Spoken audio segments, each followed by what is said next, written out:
आज हमारे साथ भारत के रक्षा मंत्री और वरिष्ठ भाजपा के नेता राजनाथ सिंह जी के साथ हम सफ़र कर रहे हैं, चुनावी सफ़र। और लखनऊ से हम मध्य प्रदेश जा रहे हैं और कल ही राजनाथ सिंह जी ने अपना नॉमिनेशन फाइल किया है। लखनऊ से तीसरी बार सांसद बनने के लिए राजनाथ सिंह जी वोट मांगे। राजनाथ सिंह जी, शुक्रिया बहुत नेटवर्क 18 से बात करने के लिए।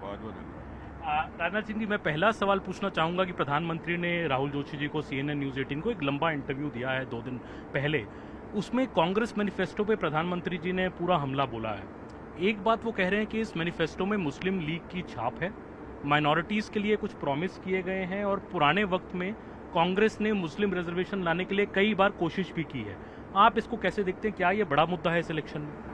देखिए, मेरा तो यह मानना है कि जाति, पंथ और मजहब के आधार पर राजनीति नहीं की जानी चाहिए।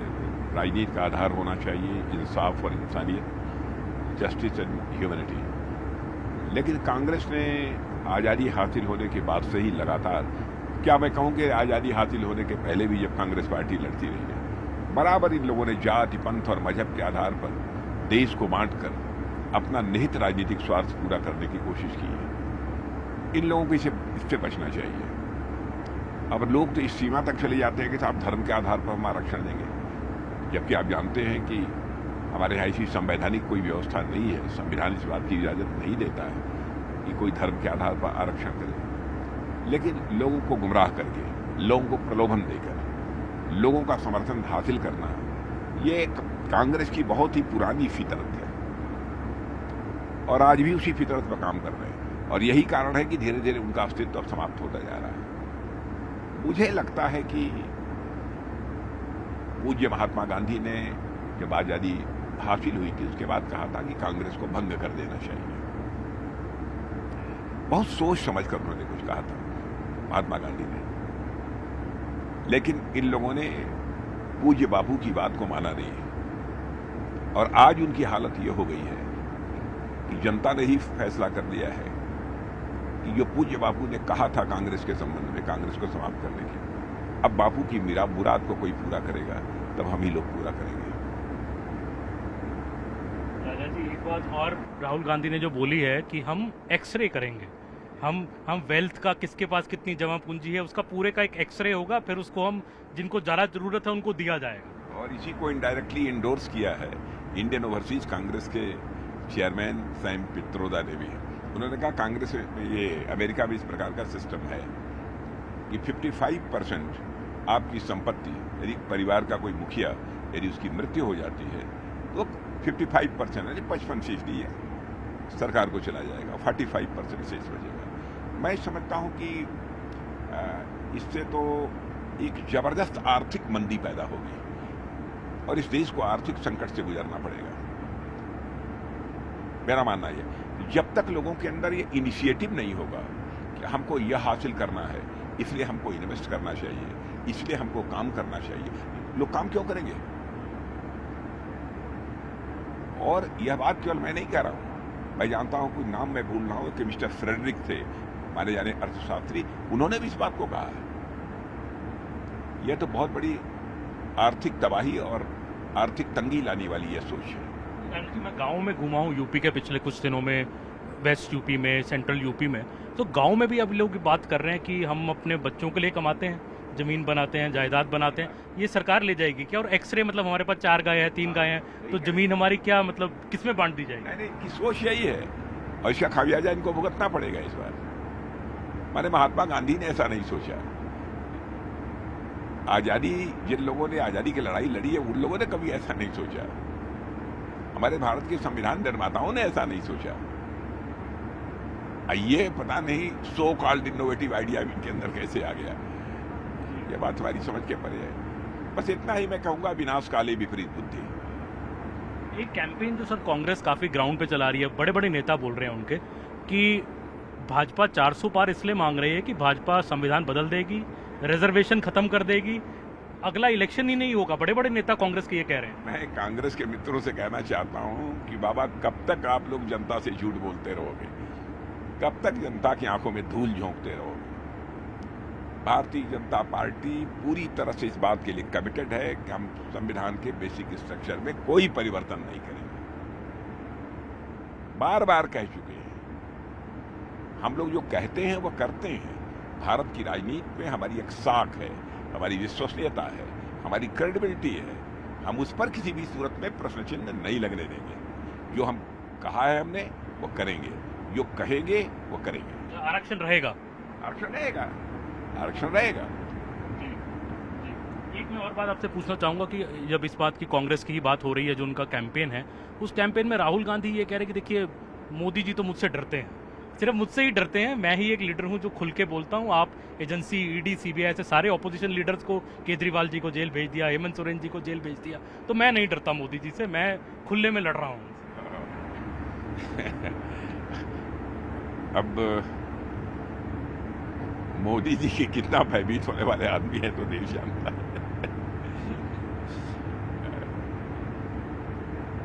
मैं क्या बताऊं उनके बारे में, एक शब्द है लेकिन इस शब्द का प्रयोग मैं उनके बारे में करना नहीं चाहता। और उससे थोड़ा सा एक बहुत ही रिफाइंड वर्ड है आत्मश्लाघा, या जिसको कहना कि अपने बारे में एक भ्रम, ये सब बना के लोग रखा है उन्होंने। और इसी कारण है कि कांग्रेस की दुर्गति होती जा रही है। उसके बावजूद मुझे समझ में नहीं आ रहा क्या कहें। मनमोहन सिंह जी का भी स्टेटमेंट जो 2006 और 2009 का है, आपने भी मेंशन किया, मोदी जी ने भी मेंशन किया है कि ये भी एक हिस्ट्री है कांग्रेस की, ये चाह रहे हैं कि मुस्लिम्स को पहला राइट मिले रिसोर्सेज पे। आपको लगता है ऐसी सोच रही है कांग्रेस में और अभी भी है? नहीं नहीं, सबको समान अधिकार मिलना चाहिए था, हमारी सीधी सोच है। और धर्म के आधार पर आरक्षण की व्यवस्था हमारे भारत के संविधान में नहीं है। कैसे करेंगे हम? आप ये कह रहे हो संविधान में नहीं बदलना है, संविधान नहीं बदलना चाहिए, और आप दूसरी तरफ मुस्लिम समाज के लोगों को गुमराह कर रहे हो। धर्म के आधार पर हम आपको आरक्षण देंगे, धर्म के आधार पर हम आपको प्रायोरिटीज देंगे। कैसे संभव है? कैसे करोगे? आपका नारा रहा है अब की बार 400 पार, भाजपा का नारा है, पर कांग्रेस अब कह रही है नारा अब बीच भी नहीं बोल रही है कई दिनों से, क्योंकि वोटर टर्नआउट कम हो गया पहले 2 फेज में, तो बीजेपी घबरा गई है। घबराए तो वो लोग हैं। अब देखिए रायबरेली बैठी से क्या होता है, कुछ नहीं कह नहीं सकता, लेकिन मुझे लगता है शायद वो लोग हिम्मत न कर पाए। मुझे लगता है हिम्मत न कर पाए। घबराया कौन है साफ हो जाएगा कुछ समय के बाद।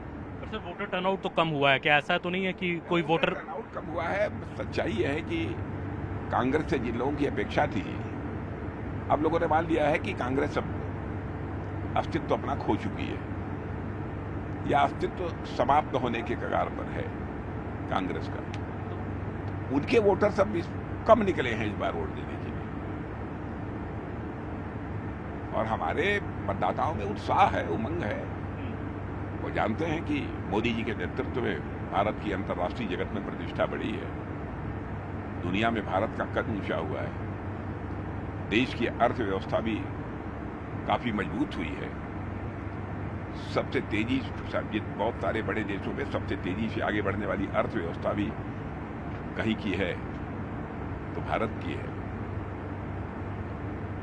और इंटरनेशनल मॉनेटरी फंड ने भी भारत की अर्थव्यवस्था की सराहना की है। जिस तेजी से प्रगति हमारी हो रही है आर्थिक क्षेत्र में, भूरी भूरी उसकी प्रशंसा की है। मोदी ही बड़ा फैक्टर लग रहा है सर इलेक्शन में। आप मोदी जी के चेहरे पे इस इलेक्शन में मैं देख रहा हूँ, ये 19 में और 14 में भी इतनी बात नहीं थी, आप तो अध्यक्ष भी थे 14 में जब इलेक्शन हुआ। इस बार बीजेपी बिल्कुल मोदी जी के चेहरे पे, मोदी की गारंटी। बिल्कुल मोदी जी के चेहरे पर चुनाव लड़ने हैं, ये कहने में मुझे कोई हर्ज नहीं, ये सच्चाई भी है, क्योंकि उन्होंने 10 सालों में करके दिखाया है। जो कहा था सब किया, और जो कहा था वही नहीं किया बल्कि उससे अधिक किया। तो स्वाभाविक है कि उन्होंने एक अपनी विश्वसनीयता कायम की है, उनके कार्यकाल का एक शानदार ट्रैक रिकॉर्ड है, तो हम उसकी चर्चा करेंगे, उस आधार पर हम लोगों से वोट देने की अपील भी करेंगे। मैं आखिरी सवाल कुछ यूपी पे पूछना चाहूँगा, क्योंकि आप यूपी से मुख्यमंत्री भी रहे हैं पहले, और लखनऊ से आप 2 बार सांसद भी हैं। सर यूपी में क्या रहेगा? यूपी में आपने 73 सीटें जीती 14 में, 19 में अलायंस हुआ दूसरी तरफ, तो 64 पे आए, फिर 66 पे चले गए 2 बाईपोल जीत के। इस बार यूपी में क्या आप देख रहे हैं, क्या माहौल है और क्या सीटों की आपकी प्रेडिक्शन रही? लक्ष्य तो 80 में 80 सीटें जीतने का है उत्तर प्रदेश। कोशिश हमारी यही है। हो सकता है कि 1 सीट कहीं किसी 1-2 सीट कभी गड़बड़ हो सकती है। पहले से बेहतर परिणाम होगा, इतना मैं कह सकता हूँ। 73 का रिकॉर्ड बीजेपी तोड़ेगी इस बार। पक्का पक्का वो रिकॉर्ड टूटेगा, मैं आश्वस्त हूँ। एक परसेप्शन सर ये है कि क्योंकि राम टेम्पल भी, इसी राम मंदिर का मुद्दा भी आपने इस इलेक्शन में बीजेपी ने रखा। ये कहा कि देखिए हमने कहा तो हमने राम मंदिर बनाया। राम मंदिर ना अखिलेश यादव गए, ना राहुल गांधी गए, प्रियंका गांधी गए, गांधी परिवार से कोई नहीं गया। आपको लगता है लोगों में इस बात का भी रोष है कि जब बुलाया गया प्राण प्रतिष्ठान पे तो ना अखिलेश गए ना? बिल्कुल बिल्कुल इसकी चर्चा है, लोगों को नाराजगी भी है, और साथ ही साथ इन लोगों की बुद्धि पर जनता को तरस भी आ रहा है। क्या हो गया इन लोगों को? बुद्धि मारी गई है, जिसे कहते हैं गांव देहात में भाषा होती है कि इनकी मति मारी गई है, इनका दिमाग काम नहीं कर रहा है। दे आर मेंटली पैरालाइज्ड, इसका मतलब ये होता है मति मारी गई, वो स्थिति हो गई है। तब कहा था कि बीजेपी का फंक्शन, आरएसएस का फंक्शन है तो हम नहीं जा रहे हैं, और तो प्राण प्रतिष्ठान हुए भी कई महीने हो गए। आरएसएस का फंक्शन नहीं था, कुछ राजनीतिक पार्टियों के लोग आए थे, लेकिन वही मैंने कहा ना कि कांग्रेस की हालत बहुत मति मारी गई है। मैंने कांग्रेस पार्टी की बात में कह रहा हूँ, दे आर मेंटली पैरालाइज्ड हालत में। एक सर, जो प्रधानमंत्री ने कहा बिहार और महाराष्ट्र के बारे में एक सवाल मैं और पूछूंगा, क्योंकि बिहार में उन्होंने कहा हम 40 में 40 सीट इस बार जीतेंगे, महाराष्ट्र में भी अच्छा रहेगा, बट कुछ ये परसेप्शन है कि बीजेपी महाराष्ट्र और बिहार में खुद तो स्ट्रांग है, पर आपकी एलाई जो है वो शायद इतने स्ट्रांग नहीं है, चाहे नीतीश कुमार हो, चाहे एकनाथ शिंदे हो, या अजीत पवार जी हो। ऐसी कोई चिंता बीजेपी में? देखिए, इस बार ये सब सारा नहीं देख रहे हैं लोग, ये देख रहे हैं कि मोदी जी को पुनः तीसरी बार भारत का प्रधानमंत्री बनाना है और पहले से ज़्यादा ताकतवर बनाना है। इस सोच के आधार पर मतदान हो रहा है। इसलिए यदि कहीं पर किसी हमारे एलाइज की थोड़ी बहुत ड्रॉबैक्स भी होंगी, उनको लेकर थोड़ी बहुत किसी मुद्दे को लेकर नाराजगी भी होगी, लोग उसको दरकिनार करेंगे और मोदी जी को तीसरी बार भारत का प्रधानमंत्री बनाना है, इस सोच के आधार पर लोग मतदान करेंगे, ऐसा मेरा विश्वास है। आखिरी सवाल सर, लखनऊ से, क्योंकि आप सांसद, मैं लखनऊ को एक सवाल पूछना चाहूँगा। 1991 से अटल बिहारी वाजपेयी जी ने सीट जीती इतनी बार, फिर आप 2 बार सांसद, लालजी टंडन जी रहे। तो कल मैं लखनऊ में घूमा तो कई मुस्लिम वोटर्स ने भी मुझे कहा कि हम राजनाथ सिंह जी को वोट डालते हैं, क्योंकि वो कभी कोई विवादित बयान नहीं देते और हमें अपने लगते हैं। तो आपको लगता है ये बात सच है कि मुस्लिम वोटर आपको लखनऊ में वोट डालता है? देते हैं, काफ़ी लोग देते हैं, और मुझे लगता है कि इस बार हो सकता है कि वो परसेंटेज कुछ बढ़े। अच्छा, लखनऊ की जीत को लेकर तो कोई कल आपने देखा होगा जो हमारा नामांकन का जो प्रोसेसन था, उसमें स्थान स्थान पर बड़ी संख्या में विभिन्न धर्मों के मानने वाले लोग, मेरे क्रिश्चियन कम्युनिटी के लोग ही थे, मैंने कोई पहले से मैनेज नहीं था, स्वयं लोगों ने अपनी अपनी व्यवस्था की। और देखा होगा ना आपने, एक तो लग जाता है कुछ बनावटी चेहरे देखने, फेशियल एक्सप्रेशन उनका जो बतला रहा होगा, आपने स्वयं ही रीड किया होगा, है भाव है लोगों के मन में। ये है रक्षा मंत्री राजनाथ सिंह जी, बहुत ही स्ट्रॉन्ग अटैक उनका राहुल गांधी पे, और इस बात पे कि ये जो बात पूरी बीजेपी कांग्रेस ये फैला रही है कि रिजर्वेशन खत्म कर देंगे या संविधान बदल देंगे, इसमें कोई सच्चाई नहीं है। बीजेपी इस इलेक्शन को मोदी जी के डेवलपमेंट के मॉडल के ऊपर लड़ रही है, और उसी मॉडल से सुनिश्चित है कि 400 पार का आंकड़ा एनडीए इस इलेक्शन में पार करेगा। अमन शर्मा, अर्जुन सिंह के साथ नेटवर्क 18 के लिए।